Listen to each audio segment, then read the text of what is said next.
మొదటిసారిగా ప్రిలిమ్స్ రాసినప్పుడు ఎలా అనిపించింది? ఇప్పుడు మీరు సాధించినాక ఏ విధంగా అనిపించింది? సార్ మొదటిసారి ప్రిలిమ్స్ రాసినప్పుడు నేను అసలు నాకు అప్పుడు ఒక 90 మార్కుల దరిదాపు 90 మార్కులు నాకు వచ్చాయి సార్. అవి వచ్చినప్పుడు నాకు అన్న వస్తాయని కూడా అనుకోలేదు. ఎందుకంటే ఎప్పుడు టెస్టులు పెట్టిన ఫస్ట్ ఇయర్లో నేను ఢిల్లీలో చదువుకున్నాను. ఫస్ట్ ఇయర్లో అక్కడ పెద్ద పెద్ద ఇన్స్టిట్యూట్స్ పెట్టే వాటిలో నాకు కనీసం ఒక 40 మార్క్స్ 50 మార్క్స్ అలా వచ్చేవన్నమాట. సో ఎప్పుడు నాకు ఒక 90 మార్క్స్ వస్తాయని కూడా అనుకోలేదు. ఎందుకంటే ఫస్ట్ ఇయర్ అంతా ఎక్కువగా మనకి కోచింగ్లో అనేది చాలా టైము అక్కడ వెళ్ళిపోతుంది. సో మనం సెల్ఫ్ స్టడీకి అసలు టైం ఉండదు. సో అప్పుడు నాకు చాలా అంటే అసలు ఈ ఎగ్జామ్ మీద అవగాహన కానీ, తర్వాత క్వశ్చన్స్ ఎలా వస్తున్నాయి, మనం ఎలా ప్రాక్టీస్ చేసుకొని వెళ్ళాలి అనేంత అవగాహన లేకుండే అనమాట. సో అప్పుడు ఆ దశ నుంచి లాస్ట్ ఇయర్ మాకు ఇంటర్వ్యూ వెళ్ళిన తర్వాత చాలా తక్కువ టైం ఉంటుంది ప్రిలిమ్స్కి. రిజల్ట్ వచ్చిన తర్వాత ఇంకా తక్కువ టైం ఉంటుంది. మాకు రిజల్ట్స్ వచ్చిన 5 డేస్కి మళ్ళీ కొత్త ప్రిలిమ్స్ అనమాట. ఈ 2023 ప్రిలిమ్స్ అయింది. సో ఆ 5 రోజుల్లో నేను అంటే డిసప్పాయింట్ అయ్యి బట్ మళ్ళీ కొంచెం కంబ్యాక్ అయ్యాను అనమాట. సో ప్రిలిమ్స్ అనేది చాలా వరకు ఇట్స్ అ మైండ్ గేమ్ అన్నట్టు.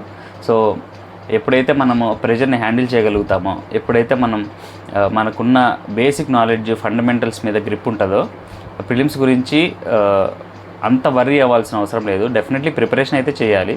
చేసిన తర్వాత ఏంటంటే మన ఆన్సర్ గ్రాస్పింగ్ స్కిల్స్, తర్వాత మనం అప్లికేషన్ స్కిల్స్, ఇలాంటి థింగ్స్ అనేవి చాలా ఎక్కువ ఇంపార్టెంట్ అనమాట. సో అందుకే ప్రిలిమ్స్ అనేది ఒక మాన్స్టర్ లాగా చూడకండి. ప్రిలిమ్స్ అనేది it's a very friendly game.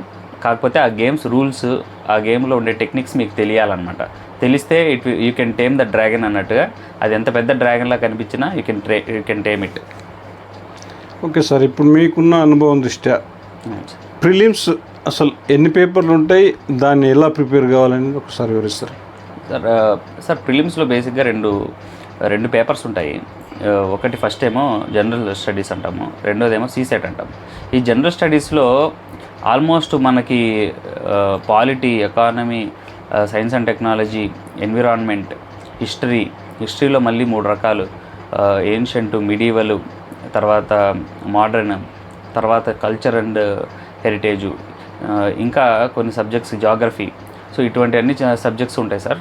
అసలు ప్రిలిమ్స్కి నిజంగా చెప్పాలంటే యూపీఎస్సీ నోటిఫికేషన్లో ఒక 4-5 లైన్లు మినహాయిస్తే అక్కడ దాని గురించి ఏ సిలబస్ ఉండదు. నేను అందుకే క్యాండిడేట్స్ చెప్పేది ఏంటంటే మీరు మెయిన్ సిలబస్ కూడా చూడండి. ఆ మెయిన్ సిలబస్లో ఉన్న ప్రతి ఒక్క లైన్లో నుంచి ఒక ప్రిలిమ్స్ క్వశ్చన్ రావచ్చు. ఎందుకంటే ప్రిలిమ్స్ అనే దానికి ఒక నిర్దిష్టమైన సిలబస్ అనేది లేదు. మెయిన్ సిలబస్నే మనం ప్రిలిమ్స్ సిలబస్గా కూడా అన్వయించుకుంటే చాలా ఎక్కువ టాపిక్స్ మనం కవర్ చేయగలుగుతాము. అట్ ద సేమ్ టైం మీరు ప్రిలిమ్స్కి కూడా వ్యాస్ట్ కవరేజ్ చేస్తారనమాట. సో ప్రిలిమ్స్ కోసం చదివే వాళ్ళు కూడా మెయిన్స్ సిలబస్ కూడా చదవండి. ఒక మెయిన్స్ కంప్లీట్ సైకిల్ మీరు చదవగలిగితే, మొత్తం సిలబస్ కవర్ చేసి నోట్స్ పెట్టుకోగలిగితే అది ప్రిలిమ్స్కి కూడా ఎంతో సహకరిస్తుంది అనమాట. సో నేను ఆ రకంగా ఈ మేజర్ సబ్జెక్ట్స్ మీరు చదవాలి. అట్ ద సేమ్ టైం ప్రిలిమ్స్కి సీసాట్ కూడా అంతే ఇంపార్టెంట్ అండి. సీసాట్లో 2 విషయాలు ఉన్నాయి. ఒకటి రీడింగ్ కాంప్రిహెన్షన్ అంటాము, అంటే వాళ్ళు ఒక ప్యాసేజ్ ఇస్తారు, దాని కింద క్వశ్చన్స్ ఉంటాయి. ఇంకొకటి మ్యాథమెటికల్ టైప్ ఆఫ్ అంటే రీజనింగ్ కానీ, తర్వాత యాప్టిట్యూడ్, క్వాంటిటేటివ్ యాప్టిట్యూడ్, ఈ టైప్ ఆఫ్ థింగ్స్ ఉంటాయి అన్నమాట. అందులో కొంత మ్యాథమెటికల్ స్కిల్స్ మనకు అవసరం పడతాయి. ఇక్కడేమో కొంత రీడింగ్ స్కిల్స్, కొంత లాంగ్వేజ్, వొకాబులరీ, ఇలాంటివి ఇక్కడ హెల్ప్ అవుతాయి అన్నమాట. మ్యాథమెటిక్స్, తర్వాత రీడింగ్ కాంప్రిహెన్షన్, ఇవన్నీ ఉంటాయి అన్నమాట. సో ఇందులో ఏంటంటే ఫస్ట్ పేపర్ మార్క్స్ మాత్రమే మనకి పరిగణిస్తారనమాట. సెకండ్ మార్క్స్ ఏంటంటే సీసాట్లో మనకి ఓన్లీ 33% ఆఫ్ మార్క్స్, అంటే 200కు గాను 66 మార్కులు వస్తే మనకి we are selected in that paper. But first పేపర్లో క్వాలిఫై అవ్వాలంటే వేరే వాళ్ళలో కూడా మన పొజిషన్ రిలేటివ్గా బెటర్గా ఉండాలి. ఇప్పుడు ఫర్ సపోజ్ 1000 పోస్టులు ఉన్నాయనుకోండి, ఒక 1:13 రేషియోలో తీసారనుకోండి, ఒక 13,000 మందిని తీస్తారు. సో అందులో ఉండాలంటే మనకు మార్కులు కూడా ఆ రకంగా రావాల్సి ఉంటుంది. అయితే ఇప్పుడు ఈ ప్రిలిమ్స్లో మీకు 2 పేపర్లు ఉంటాయి కదా, ఈ 2 ఇమీడియట్లీ వెంటనే జరుగుతాయా, ఒకటే పేపర్లో 2 జరుగుతాయి? అంటే సార్ అది మార్నింగ్ సెషన్లో మనకి 9:30 to 11:30 సంథింగ్ అలాంటి ఒక 2 hours సెషన్ జరుగుతుంది సార్. ఇక్కడ మధ్యాహ్నంకి వచ్చేసరికి అక్కడ 2 hours జరుగుతుంది. సో ఆ మధ్యలో బ్రేక్ ఒక 3 hours ఉంటుంది అనమాట. సో ఆ రకంగా మీకు ఒకే రోజు జరుగుతుంది.